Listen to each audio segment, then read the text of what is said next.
Hello everyone, welcome to Exam Nova 360. This is AK here.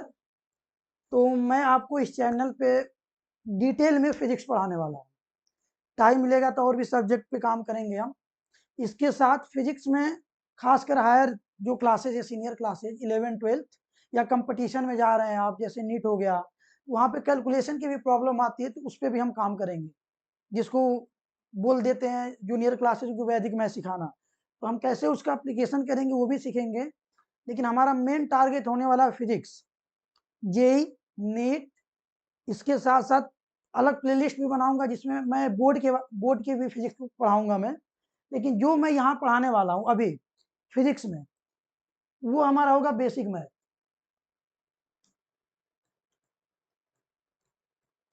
Basic maths plus vector, क्योंकि ये एक ऐसा tool है जिसके बिना हम फिजिक्स कर ही नहीं सकते हैं। ठीक है। और हम फोकस किस पे करेंगे फिजिक्स में? JEE, NEET, NSJEC। ठीक, जिसको आप लोग सेकेंड लेवल को IGSO बोल देते हैं। ठीक है ना, जूनियर साइंस ओलंपियाड। इसके साथ साथ हम बोर्ड, मतलब बेसिकली बोर्ड का अभी तो मैं डिटेल में नहीं करवाऊंगा, बोर्ड का अभी मैं PYQ और अपकमिंग क्वेश्चन करवाने वाला हूं, लेकिन हमारा ज़्यादा फोकस रहेगा इन्हीं पे। और मैं आपको एश्योर करता हूं हमारे साथ आप जुड़े रहेंगे, यहाँ से बहुत कुछ सीख के जाएंगे, इस बात की मैं गारंटी देता हूं। अभी तो हम स्टार्ट कर रहे हैं, आज से आप देखते रहेंगे कैसे कैसे इंप्रूवमेंट होने वाला है। और जब भी क्लास आप करिएगा, फोन को साइलेंट या DND में लगा दीजिए, ताकि कोई भी डिस्ट्रैक्शन ना हो, क्योंकि ऑनलाइन में सबसे बड़ी समस्या यही है। ऑनलाइन पढ़ रहे हैं, टेक्स्ट आ गया, मैसेज आ गया, डिस्ट्रैक्शन हो गया, तो उससे दूर रहना। उसका सबसे बेस्ट तरीका क्या है? DND लगा देना। कॉपी कलम के साथ बैठने, रोबोटिक पढ़ाई नहीं होनी चाहिए। ऐसा लगना चाहिए कि मैं आपको पढ़ा रहा हूँ तो आपको समझ में आ रहा है। समझ रहे हैं ना? तो और हम स्पेशली जेई के लिए किस किस बुक को क्वेश्चन करने वाले हैं, साथ में ये भी थोड़ा सा मैं बता देता हूँ आपको। अभी मैं नीट की बात नहीं कर रहा है, नीट का भी बताऊंगा। अभी जेई में हम करने वाले हैं अनुराग मिश्रा सर की जो बुक्स है, BM Sharma sir, BM Sharma sir करेंगे हम। DC पांडे सर की बुक, इसके न्यूमेरिकल्स बता रहा हूँ। रोहित सरदाना सर,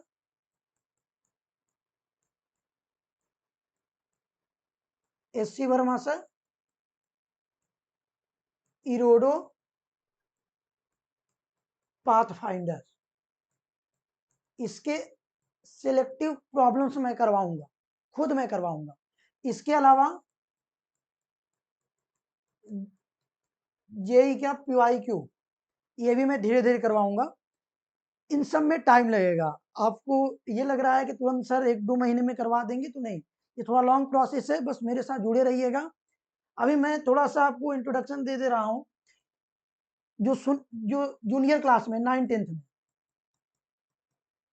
अगर उनको लग रहा है, स्पेशली जो 10th के हैं, उनको लग रहा है कि बोर्ड को मैं थोड़ा सा बैलेंस कर पा रहा हूँ, बोर्ड की चीजें तैयार है, तो अभी अगस्त में जूनियर साइंस ओलंपियाड होने वाला है। ठीक है ना, IFT कराता है, आप सर्च कर सकते हैं IFT होता क्या है। इसमें जो होता है, स्पेशली ये वो बच्चे देते हैं जिनका टारगेट 11th-12th में जेई वगैरह है जाने के बाद, तो ये या नीट है उनको, इस पे आप फोकस कर सकते हो। अभी अगस्त में सॉरी फॉर्म आने वाला है, और ये आपका नवंबर में 23rd या 24th नवंबर को इसका एग्जाम होगा। ये बैकबोन है आपका, जेई के लिए बैकबोन है।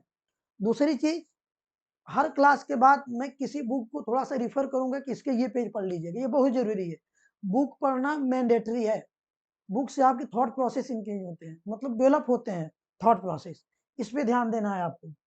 चलिए स्टार्ट करते हैं बेसिक मैथ और वेक्टर। समझ में आ ही गया होगा हम स्टार्ट क्या करने वाले हैं और कैसे हमारी जर्नी होने वाली है। तो कुछ भी बताने से पहले, जो फिजिक्स में सबसे पहले आता है फ्रेम ऑफ रेफरेंस, ये समझना जरूरी है। क्या बोला मैंने? फ्रेम ऑफ रेफरेंस, शॉर्ट में इसको मैं थोड़ा सा टाइम से वो FOR लिखूंगा। ये अपने आप में बहुत बड़ी चीज है, लेकिन हम अभी उतना समझेंगे जिससे फिजिक्स में हेल्प हो सके। समझ में आ रहा है ना? इसके बारे में उतना समझेंगे जिससे फिजिक्स में हेल्प हो सके। अब जैसे मान लीजिए मैं यहाँ हूँ, मेरे बगल में कोई है, मान लीजिए वो रुका हुआ है। फिजिक्स में जब भी रुका हुआ आएगा तो उसके लिए स्टेशनरी बोला जाएगा। क्या बोला जाएगा? Stationary position. अब ये पोजीशन भी अपने आप में बहुत कुछ जस्टिफाई करता है, धीरे धीरे एक एक चीज के बारे में समझेंगे हम। क्या बोला मैंने? Stationery position. मेरे रेस्पेक्ट में कोई स्टेशनरी पोजीशन में है, ठीक, और वो मेरी गतिविधियों के, मेरे पोजीशन, मेरे मूवमेंट को धीरे धीरे धीरे धीरे वो ऑब्जर्व कर रहा है। क्या कर रहा है वो? मैंने क्या बोला? एक एक वर्ड पे ध्यान दीजिए, ऑब्जर्व कर रहा है। यहां से एक बात सामने है कि वो स्टेशनरी ऑब्जेक्ट या stationary person who is standing behind besides me, who is observing me, that is known as observer. क्या बोला मैंने?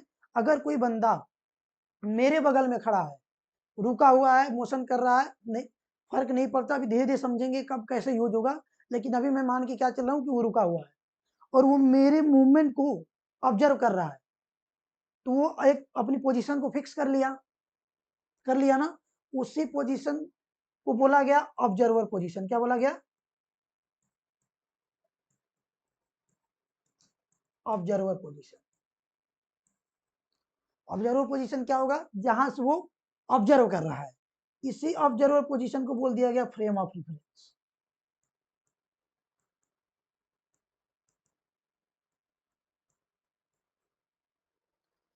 क्या बोला उन्होंने? Frame of reference.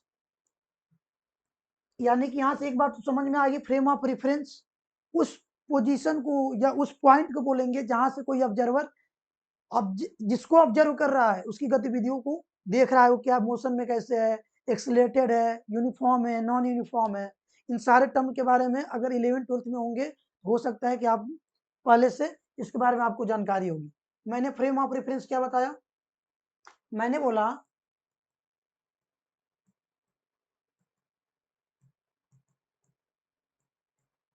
Frame of reference क्या है? It is the location. दो तरीके से, अब ये लोकेशन इमेजिनरी भी हो सकती है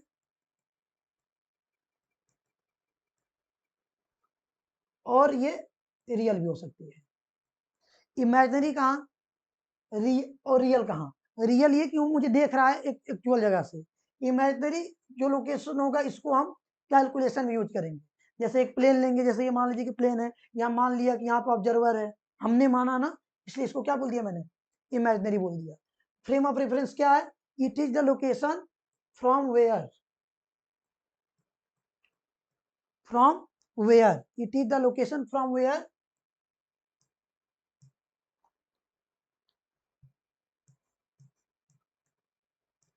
ऑब्जर्वर स्टार्ट्स ऑब्जर्विंग। ठीक है ना? तो कभी भी जब भी हम आगे क्वेश्चन सॉल्व करेंगे तो सब कुछ क्या होगा, सारे प्रैक्टिकल एग्जाम्पल को स्टेटमेंट वाइज में बुक में क्वेश्चन लिखा होता है, तो वहां पे जहां से कोई ऑब्जर्व कर रहा होगा उसको क्या बोल देंगे? उसको मैंने फ्रेम ऑफ रेफरेंस मान लिया। इस फ्रेम ऑफ रेफरेंस को इस फ्रेम ऑफ रेफरेंस को डोनेट करने के लिए कार्टेशन बनाया गया। क्या बनाया गया? जैसे आपने सुना होगा, या कोऑर्डिनेट सिस्टम बनाया गया, बोल सकते हो आप। क्या बनाया गया? Coordinate system. जैसे आपने सुना होगा रेक्टेंगुलर कोऑर्डिनेट सिस्टम,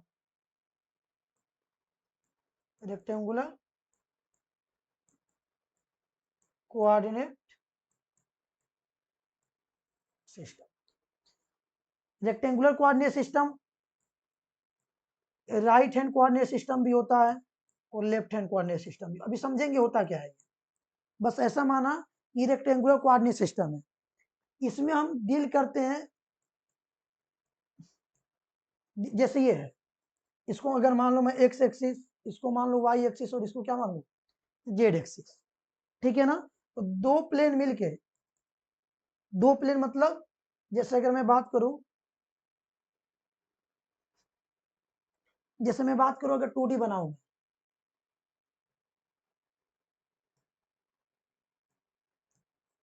लेट से ये क्या है एक्स वाई, लेट से क्या है ये वाई जेड।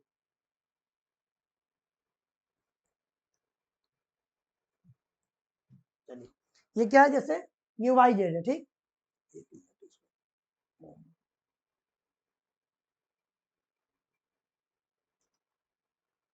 ओके, मैंने मान लिया ये क्या है वाई जेड है। तो प्लेन क्यों बोला गया, जनरली प्लेन को 2D बोला जाता है, ये बताइए। अब ये समझेंगे होता क्या डिटेल में, थोड़ा सा मैं आपको ब्रीफ कर रहा हूँ। जनरली प्लेन को क्या बोला जाता है 2D बोला जाता है। कभी भी दो डायमेंशन मिलके एक प्लेन बनाते हैं कि नहीं बताइए। जैसे इसको एक्स एक्सिस माना और ये वाई एक्सिस माना, कितने डायमेंशन है दो, एक ये है एक्स और ये क्या है वाई, इसीलिए इसको क्या बोल दिया गया प्लेन। क्या बोला गया प्लेन। किस तरीके का दिख रहा है, रेक्टेंगल टाइप का दिख रहा है कि नहीं,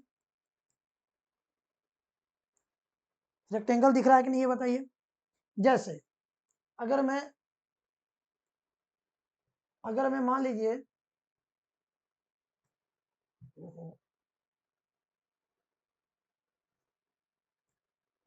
अगर मैं मान लीजिए तीन कोऑर्डिनेट सिस्टम बनाता हूं, इसको मैंने बोला एक्स वाई जेड, 3D हो गया कि नहीं, यही पढ़े हो ना। जैसे मान लीजिए कि कोई पॉइंट पी है, लेट से मैं अभी 2D में डील करूं, मैं बोलूंगा कि ओरिजिन से मैंने, ओरिजिन से मैं कहा गया, ये आपका ओरिजिन हो गया। ओरिजिन किसको बोलते हैं, राइट हैंड कोऑर्डिनेट सिस्टम में जनरल या लेफ्ट हैंड कोऑर्डिनेट सिस्टम में जनरली हम तीन परपेंडिकुलर लाइन से सिस्टम को डिनोट करते हैं। क्या बोला मैंने, तीन परपेंडिकुलर लाइन, वो इस तरीके से होनी चाहिए कि तीनों एक जगह इंटरसेक्ट करें। तो ये क्या है, these are the three perpendicular lines, okay, which intersect at a common point. It means all of them are mutually perpendicular. जो कहां पे इंटरसेक्ट करती है कॉमन पॉइंट पे, जिस कॉमन पॉइंट पे इंटरसेक्ट करती है उसको बोला गया ओरिजिन। क्या बोला गया ओरिजिन। बात समझ में आई ना। इस ओरिजिन को बोल दिया गया कि हमने अभी एक्स में कुछ नहीं चला, वाई में कुछ नहीं चला और जेड में कुछ नहीं चला। मैंने मतलब जहां था, मैं मान लीजिए ऑब्जर्वर हूं, मैं यहीं पे हूं, यहां से मैंने मोशन नहीं किया, तो अपने आप को मान लूंगा कि मैं यहीं पे हूं। और इसी को मैं अगर कोऑर्डिनेट सिस्टम मान लूं, इसी को मैं एक फ्रेम ऑफ रेफरेंस बना लूं, तो जहां से मैं ऑब्जर्वेशन स्टार्ट कर रहा हूं उसी को ओरिजिन बोलूंगा। क्या बोला मैंने, जहां से ऑब्जर्वेशन स्टार्ट कर रहा हूं उसी को क्या बोलेंगे हम ओरिजिन बोलेंगे। उस ओरिजिन की, उस ओरिजिन के कोऑर्डिनेट को बोल देंगे 0,0,0। 0,0,0 क्यों बोला, अगर 2D रहता तो हम एक्स और वाई में डील कर रहे होते, या वाई और जेड में डील कर रहे होते, या एक्स और जेड में डील कर रहे होते। लेकिन यहाँ पे किसकी बात हो रही है 3D की। इसका मतलब, इसका मतलब मैंने एक्स में भी जीरो चला डिस्टेंस, वाई में भी जीरो चला डिस्टेंस और जेड में भी जीरो चला डिस्टेंस। इसलिए इस ओरिजिन के कोऑर्डिनेट को क्या बोल देते हैं बताइए, इस ओरिजिन के कोऑर्डिनेट को बोल देते 0,0,0। बात समझ में आ रही कि नहीं। अब देखिए, अब देखिए अगर मान लीजिए ये 3D था,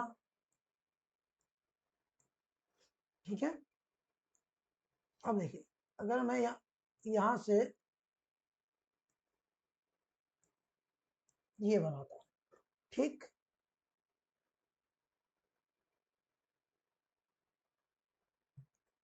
अब देखिए इसको मैंने माना एक्स, इसको माना वाई और इसको माना जेड।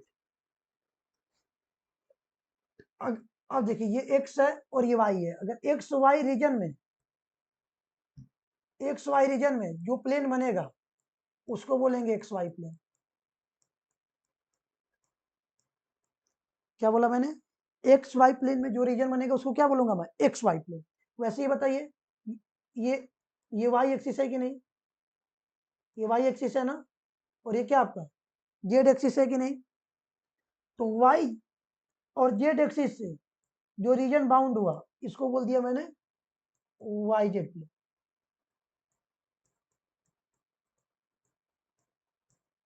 समझ में आया? वैसे ये क्या है, ये एक्स एक्सिस है और ये क्या जेड एक्सिस है। इससे जो रीजन बाउंड हुआ इसको क्या बोल दिया मैंने बताइए? इसको बोल दिया मैंने एक्स जेड प्लेन। बात समझ में आई कि नहीं? बात समझ में आई ना? तो Y Z plane, X Y plane और एक्स जेड प्लेन, ये होते हैं आपके रेक्टेंगुलर कोऑर्डिनेट सिस्टम में 3 प्लेन। क्या क्या होते हैं? X Y plane, Y Z plane और एक्स जेड प्लेन। ठीक है, तो ये बनाया क्यों गया? ताकि हम इसकी हेल्प से हम ये निकाल सकें कि किसी के मूवमेंट के बारे में, कोई कैसे मूव कर रहा है, हर एक कैलकुलेशन को हम इसी के हेल्प से करेंगे। जो भी प्रैक्टिकल एग्जांपल आपके बुक में दे होगा कि इसने इतना प्रोजेक्टाइल किया, इतना मोशन किया, तो उस चीज, उस सारे जितनी भी थ्योरीज हैं उसको हम इसी सिस्टम के अकॉर्डिंग हम कैलकुलेट करेंगे। एक तो ये हो गया रेक्टेंगुलर कोऑर्डिनेट सिस्टम, और इसके अलावा मैंने और बताया था, एक तो हो गया आपका रेक्टेंगुलर कोऑर्डिनेट सिस्टम जो यहाँ पे है। ठीक, अब एक और आता है polar coordinate system.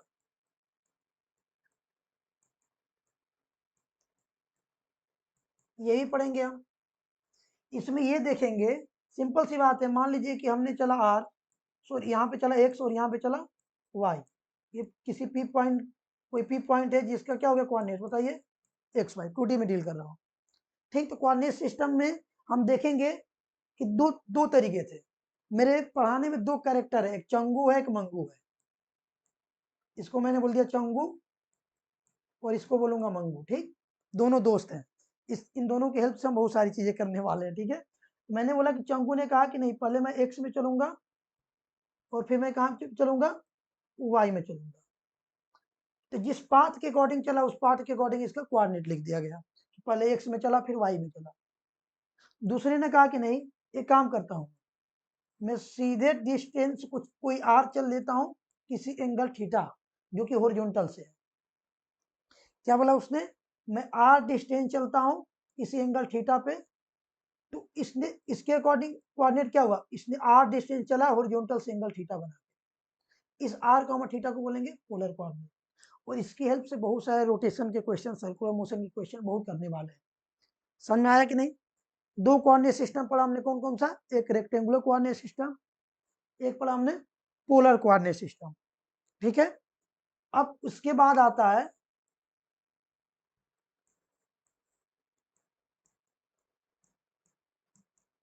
Spherical coordinate system. इसके बारे में भी डिटेल में पढ़ेंगे। और फोर्थ आता है सिलेंड्रिकल कोऑर्डिनेट सिस्टम। ठीक है, तो टोटल कितने कोऑर्डिनेट सिस्टम हो गए? First one is rectangular, then polar coordinate system, then spherical and fourth one is cylindrical coordinate system. धीरे धीरे सबको हम पढ़ने वाले हैं। अभी हम सिर्फ रेक्टेंगुलर कोऑर्डिनेट सिस्टम में डील करेंगे, जिसमें मैंने बोला these are three lines which are mutually perpendicular to each other and the point of intersection of them will be known as origin. इस origin को फिजिक्स में बोलेंगे दिस इज द लोकेशन। क्या बोला मैंने origin को? मैं लिख भी दे रहा हूं। origin को क्या बोला मैंने? इसको बोलूंगा दिस इज द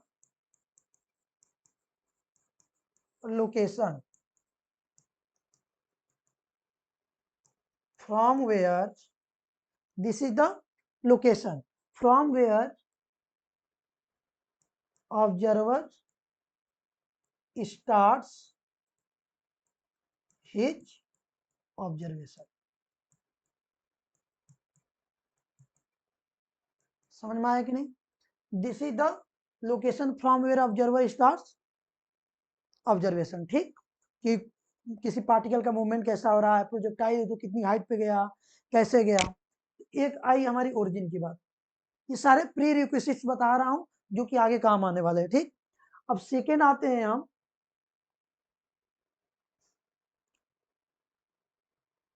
अब सेकेंड आते हैं टाइम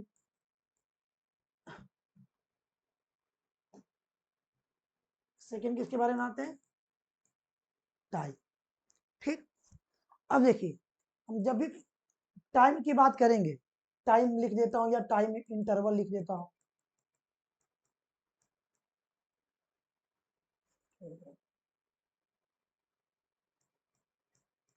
क्या लिख देता हूं मैं? Time interval. पहली बात की एक्चुअल टाइम नहीं होगी जो वॉच में हो रही है। क्या बोला मैंने?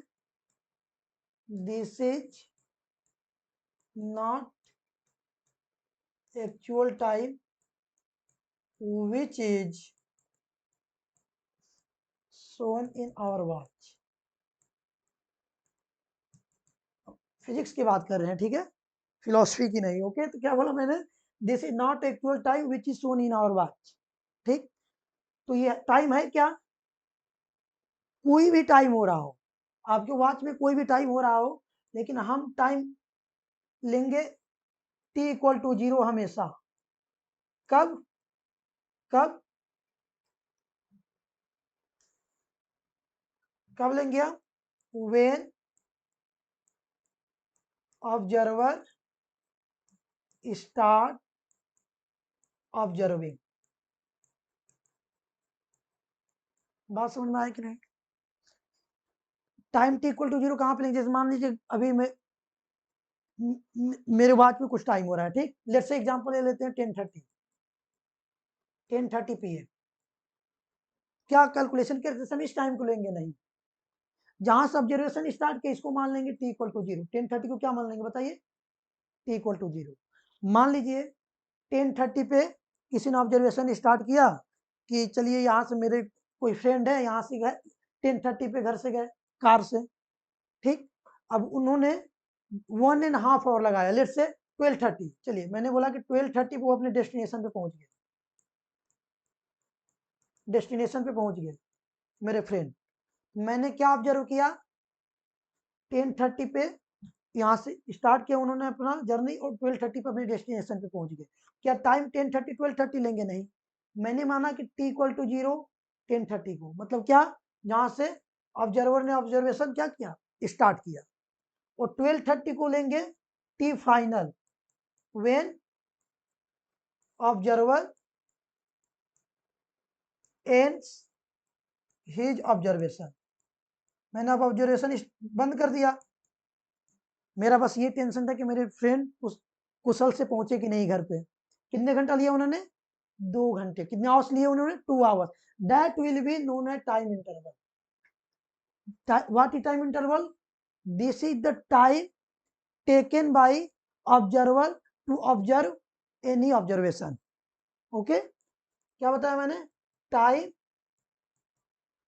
Taken by observer during his observation, during his observation.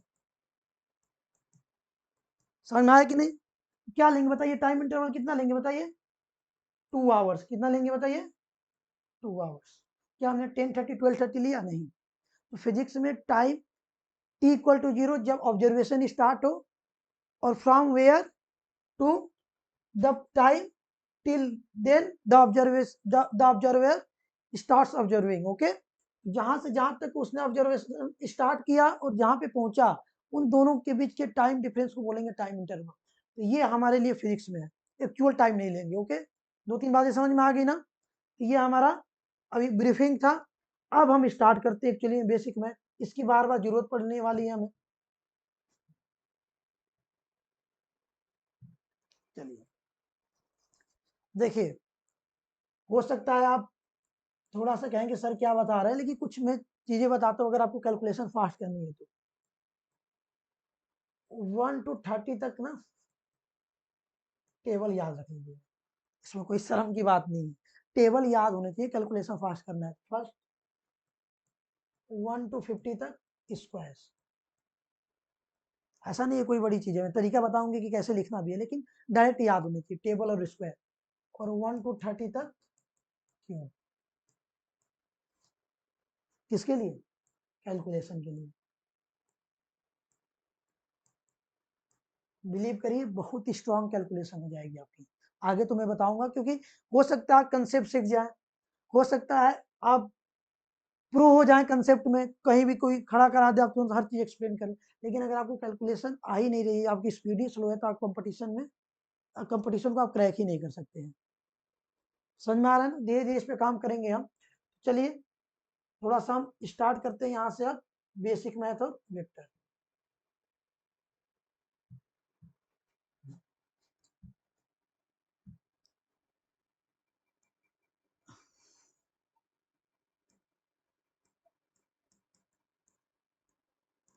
Basic maths plus vector, पहला हमारा होगा basic maths.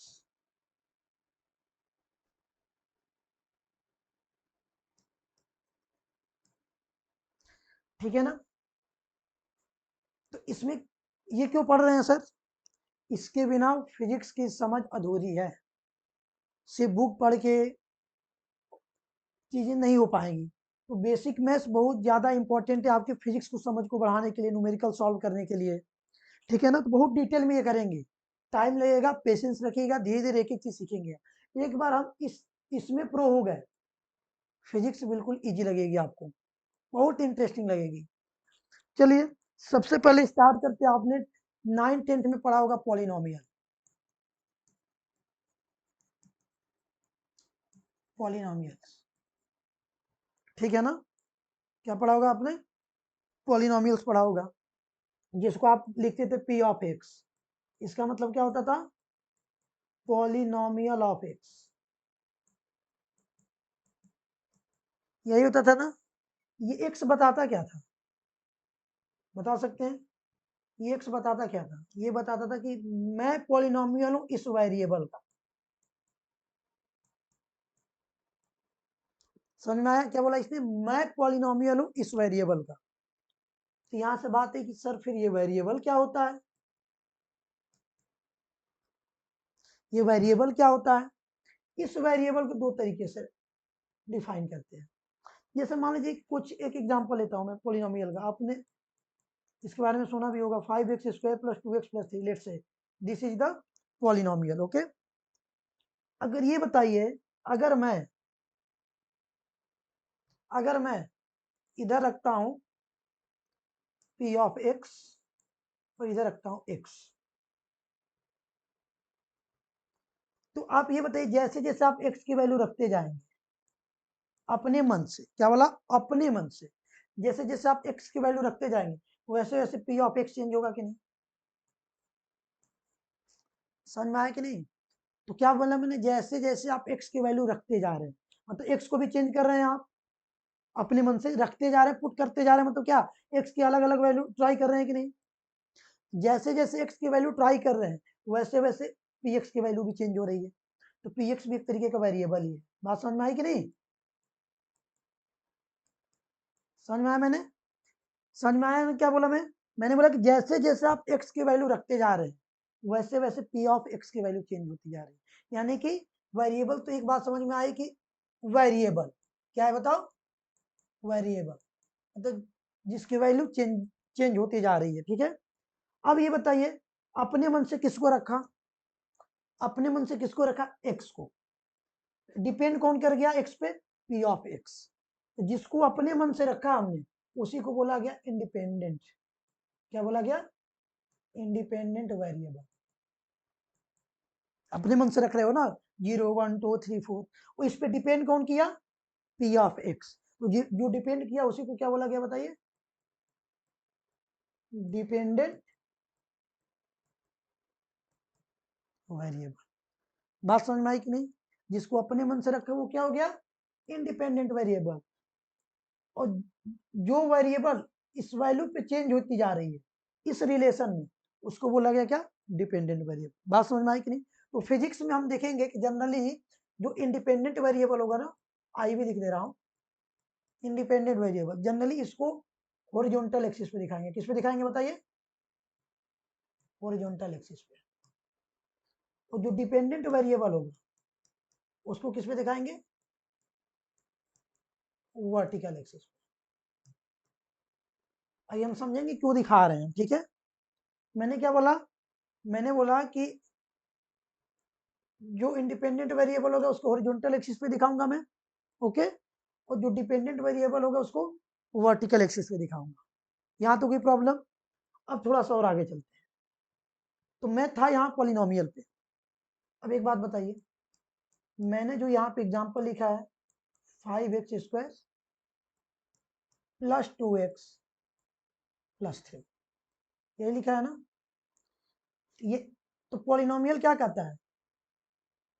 a0 a1x plus a2x square, ऐसे करते हैं कि नहीं? ये कहता है कि मैं अगर वेरिएबल हूं, मैं अगर किसी का वेरिएबल हूं, उसकी पावर पॉजिटिव भी होनी चाहिए और इंटीजर भी होनी चाहिए। यही पढ़े हो ना? जैसे मैं लिख दूं p of x equal to 3x की पावर 1/2 प्लस 8/x, ये पॉलिनोमियल होगा? नहीं। ठीक है ना? अब देखिए, तो सर फिर ये पढ़ा क्यों रहे हैं? अभी कुछ रिलेशन दिखाता हूं।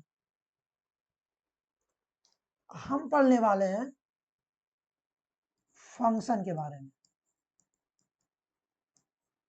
सर ये तो मैथ में होता है, बिल्कुल मैथ में होता है। लेट से मैं मान लीजिए कि कोई एक फंक्शन बोलता हूं, लेट से मैं बोलता हूं 5x स्क्वायर, ठीक है ना? जैसे फोन में फंक्शंस होते हैं ना, कैलकुलेटर के इसके, तो मैंने बोल दिया कि ये एक फंक्शन है fx। हो सकता है फोन में कोडिंग वगैरह कर दिए हो। तो आप जैसे कॉल करते हो तो क्या करते हो?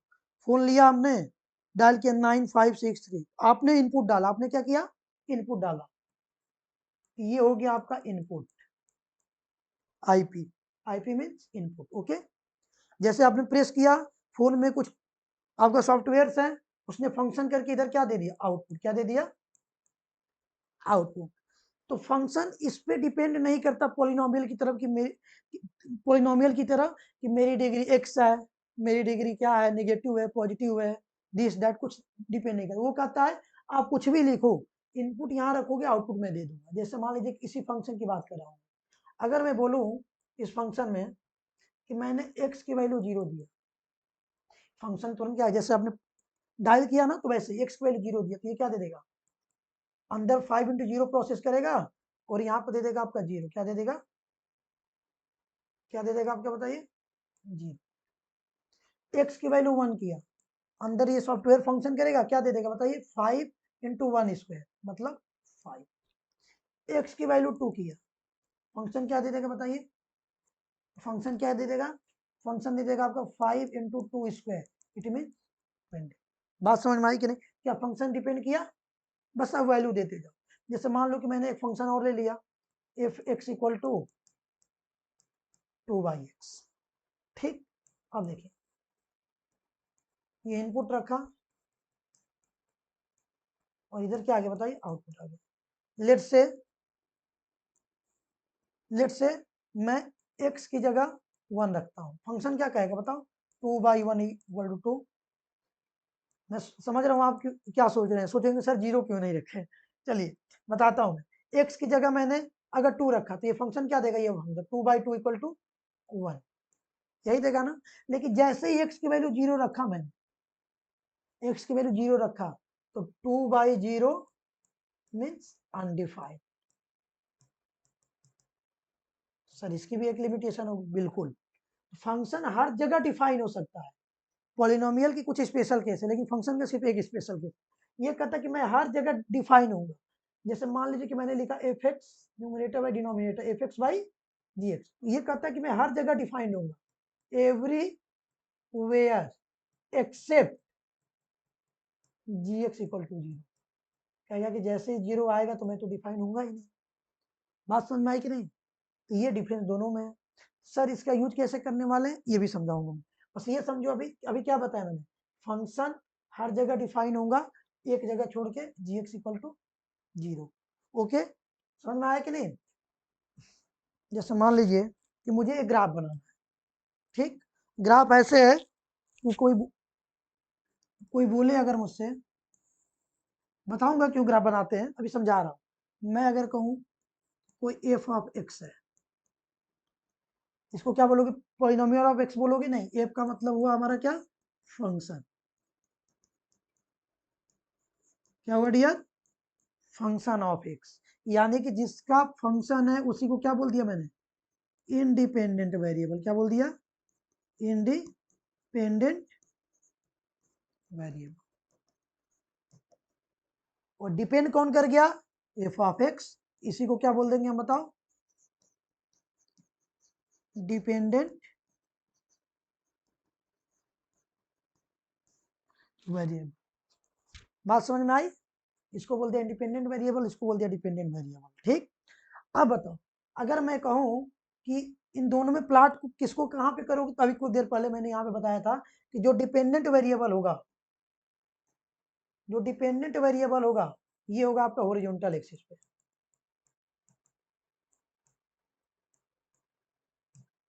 और जो डिपेंडेंट होगा ये होगा आपका वर्टिकल एक्सिस पे। इसलिए इसको बोल दिया गया एक्स, क्योंकि यहाँ वेरिएबल किसका, एक्स का। जरूरी है एक्स होगा, जरूरी है क्या, ये एक्स वाई जेड होगा, बताओ सब लोग, जरूरी नहीं है ना, एक्स वाई जेड नहीं हो सकता ना, ये कुछ भी हो सकता है, पी क्यू आर भी हो सकता है, डिपेंड कर रहा है। तो ये हमारी चॉइस होती है कि कैसे हम डील कर रहे हैं, ठीक है ना। जो ही नहीं, एक ऊपर वाला प्लस ही लो, ये प्लस ही लो, ये प्लस लो, अभी बताऊंगा मैं, कोऑर्डिनेट सिस्टम बोला ना, right hand coordinate system, left hand coordinate system, उसमें समझाऊंगा मैं। तो ये हमारी चॉइस है। अभी हमारी चॉइस क्या थी कि एक वेरिएबल एक्स है, फंक्शन है जिसमें वेरिएबल एक्स है, और ये इंडिपेंडेंट है, तो इसको मैंने प्लॉट कर दिया एक्स एक्सिस पे। डिपेंडेंट कौन हुआ, एफ ऑफ एक्स, इसको इसको मैंने रखा वाई एक्सिस पे या वर्टिकल एक्सिस पे, आपके लैंग्वेज में वाई एक्सिस पे, इसीलिए जनरली लोग इसको वाई बोल देते हैं। बात समझ में आ रही है कि नहीं, तो Y equal to F of X, ऐसे करके समझ में आ रही है ना, क्या बोल देते हैं, Y equal to F of X. ओहो, एक मिनट, वाई इक्वल टू क्या बोल देते हैं, एफ ऑफ एक्स। ये रीजन होता है कि बेसिकली बस इसको क्या करते हैं, वर्टिकल एक्सिस पे रख देते हैं, प्लॉट कर देते हैं, ठीक है ना। इस तरीके से हम पहले तो ये समझा हमने कि इंडिपेंडेंट वेरिएबल को कहां पे रखते हैं,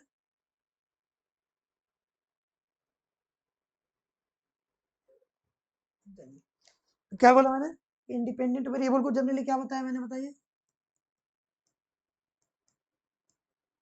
independent variable can be plotted at horizontal axis whereas dependent variable is plotted।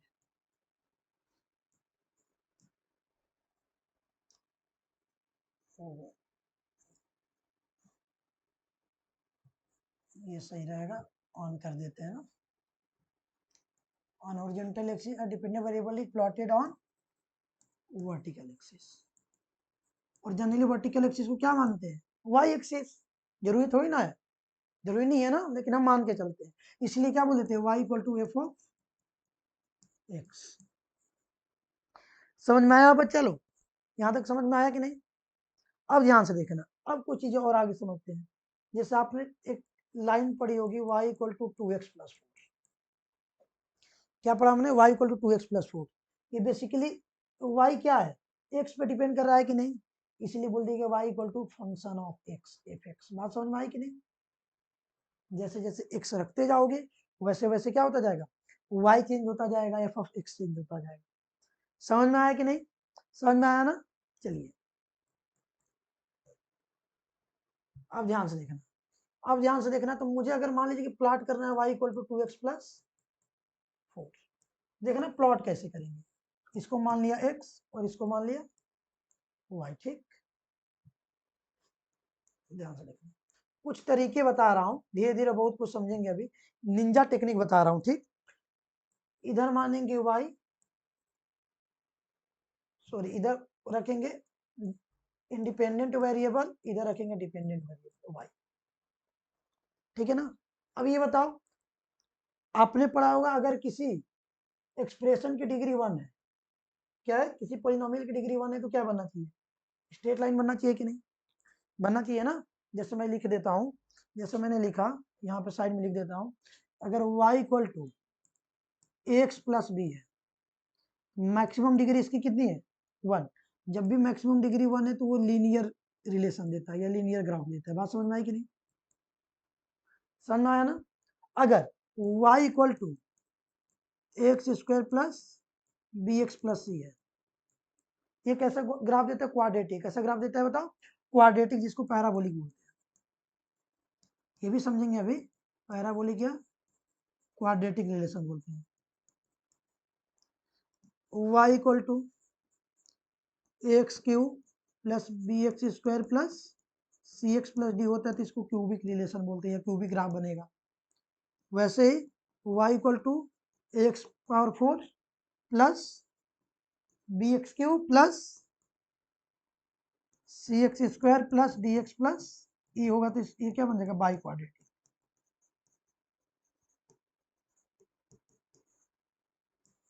यही होगा कि नहीं? समझ में आया यहाँ तक? तो चलिए अब इसको करते हैं। हमें पता चला कि इसकी डिग्री 1 है, मैक्सिमम पावर 1 है इसकी, तो ये कैसा देगा रिलेशन? एक्स और वाई के बीच में लीनियर। कैसा देगा? लीनियर। कैसा देगा? लीनियर। अच्छा, इन सब की जरूरत क्यों पड़ी? अब यहाँ पे आते हैं। मान लीजिए कि आपने पढ़ा होगा, let's say types of motion.